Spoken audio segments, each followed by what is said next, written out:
때는 2018년 중국 서안에서 있었던 일이라고 해요. 당시에는 이제 중국에서 한 제조 공장의 안전팀장으로 근무를 하셨대요.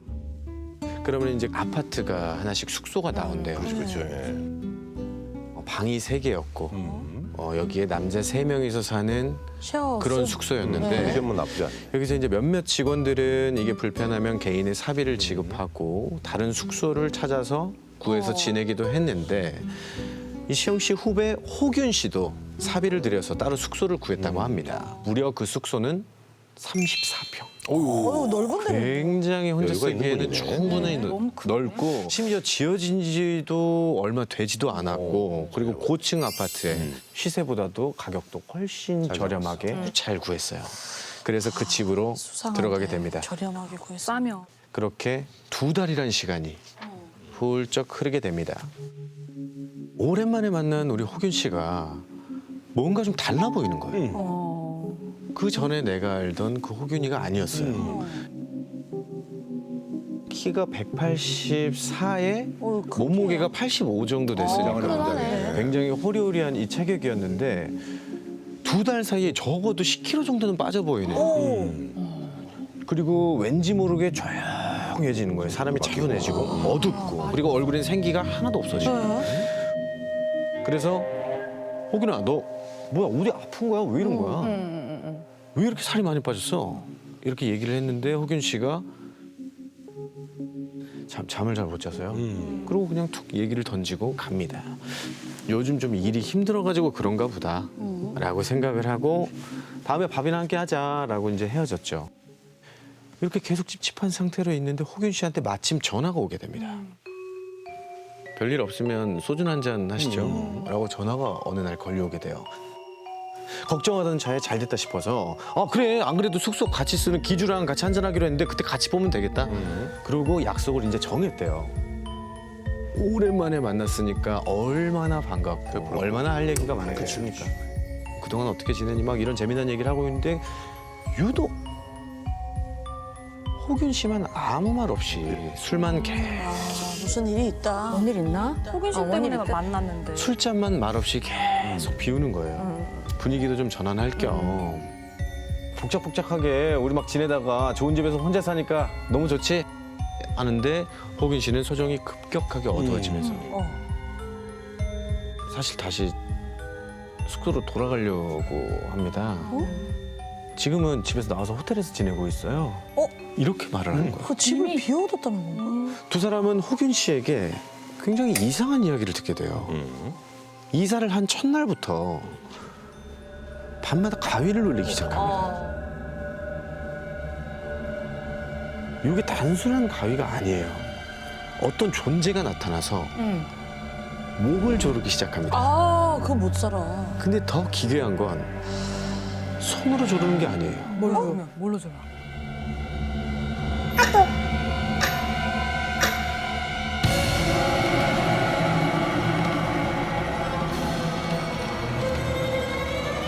아주 긴 머리카락에 얼굴 없는 어떤 여자가 머리카락을 막 목에 휘감는데 매일 밤 죽을 것 같다는 거예요. 근데 특이한 거는 여러분 어릴 때 네모난 건전지 혀에 대보셨어요? 찌릿한 거. 찌릿찌릿. 그 찌릿하고 되게 비릿한 그 쇠맛, 쇠맛, 피맛. 그리고 쇠 냄새. 그 여자의 머리카락에서 그 쇠 냄새가 계속 나는 거죠. 기분 나쁘네요.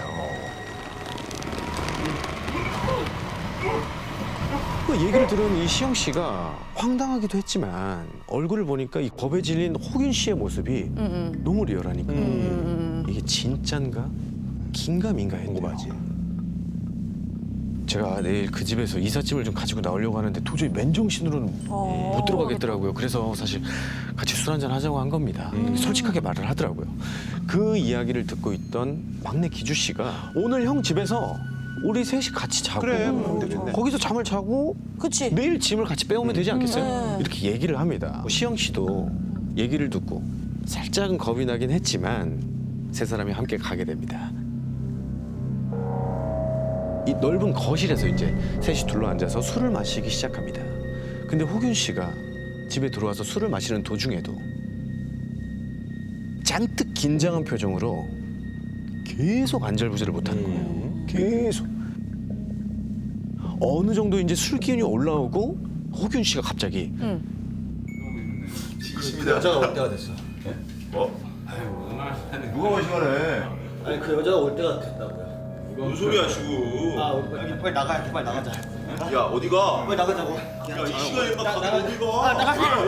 야 일어나봐. 야 정신 차려봐 임마. 정신 차리세요 형. 나 보라고. 호균 씨의 이 돌발 행동에 두 사람이 참 놀래게 돼요. 그래도 이렇게라도 진정된 게 어디냐 생각을 하면서 호균 씨를 들어서 침대로 갖다 눕힙니다. 그리고 기주 씨는 남은 방에서 자게 되고 씻어야지. 시영 씨는 거실에서 자게 됩니다. 씻어야지. 아까와는 달리 집안이 이제 고요하게 정적에 휩싸인 이 거실에서 시영 씨는 잠이 들게 되는데 방금 전에 그 호균 씨의 이상한 행동과 호균 씨에게 들었던 그 무서운 이야기 이런 것들 때문에 머릿속이 너무 복잡해져가지고 간신히 잠이 들었어요. 간신히. 그런데 그 쇠 냄새가 이제 스멀스멀 올라옵니다. 너무 그 냄새가 진하니까 놀라가지고 눈을 살짝 떠보니까 베란다 창문 쪽에 희미하게 뭔가가 보이는 거예요.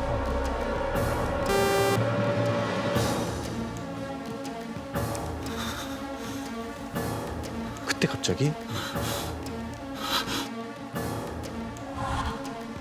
머리카락을 정말 길게 늘어뜨린 그 여자가 바닥에 엎드린 채로 계속 기어오고 있는 거예요.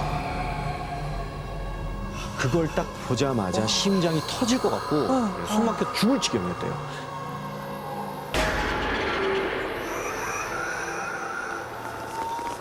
그리고 머리카락이 목을 감아서 목을 계속 졸라요. 시영 씨는 기절을 합니다. 다음 날 잠에서 깬 우리 시영 씨는 어젯밤 그 기억들이 너무 생생하고 선명해서 소름이 너무 끼친 나머지 동생들을 두고 먼저 밖으로 뛰쳐나왔다고 합니다. 그리고 2주쯤 지났을 때 막내 기주 씨가 갑자기 돌연 병가를 내고 아무것도 없었는데. 한국으로 돌아가 버린 거예요. 그러면 잘 잤잖아요, 그냥. 그렇죠. 잘 잤는데 왜? 갑자기 병가를 내고 한국으로 돌아가 버립니다. 그렇게 몇 달이 또 흐르게 돼요.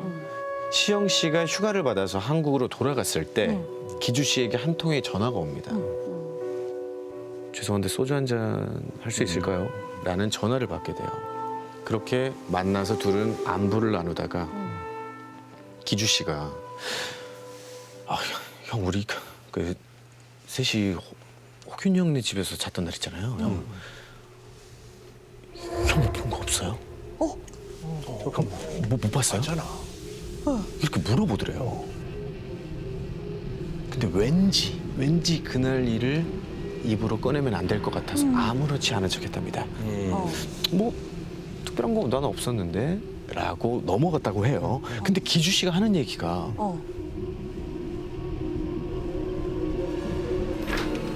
형 제가 그날 자다가 목이 말라가지고 일어났는데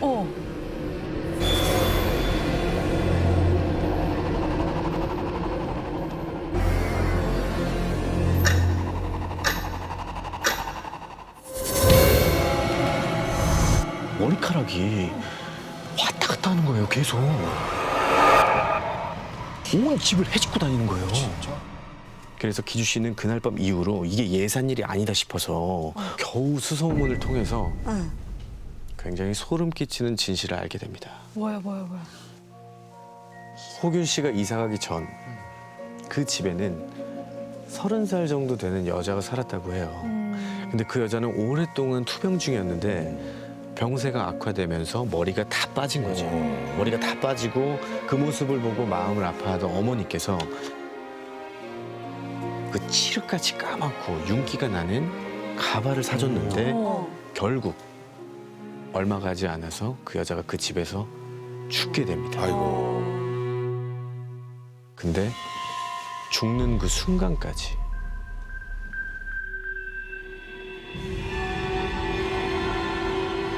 그 가발이 계속 자라고 있었습니다. 가발.